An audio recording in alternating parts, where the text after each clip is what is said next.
Good afternoon, students and parents. So I just wanted to record this video real quick so you guys could understand and know exactly what you need your child to do during the recording. So of course we have been working on the Mexican hat dance for the past 4 weeks.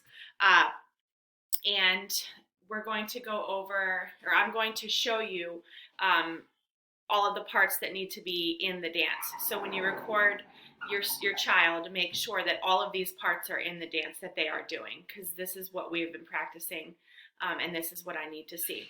So when the dance starts, of course, the music, they're going to go through the first couple of rounds, and it's 2 rounds, and then it is the skipping at the end. Okay, so when you start, any type of space.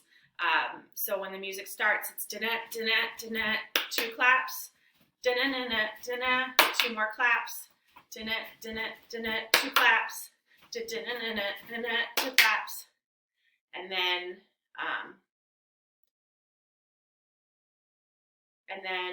that is when they're going to start skipping. So then they're going to skip, and they know how to. So they're supposed to be skipping in a circle, and then they'll know that they have to turn the other way halfway through.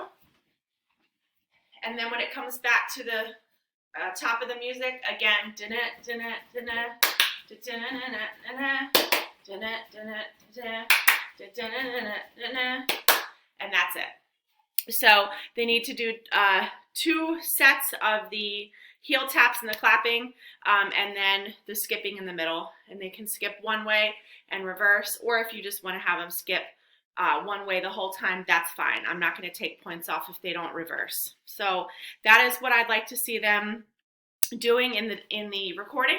If you have any questions, please email me back. I'll get right back to you.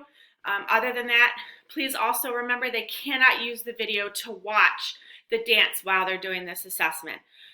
So please make sure that you are only playing the music, and I have attached a link in Google Classroom to just a music video. So it's only playing the music, there's no dancing.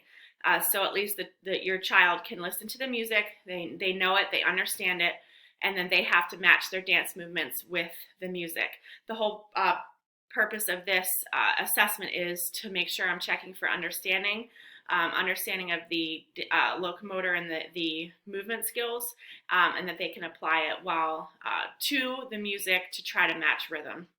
So that's what we're going to be focusing on, what I'm going to be looking for in the video. Again, if you have any questions, please make sure you email me and I'll get right back to you. Thanks.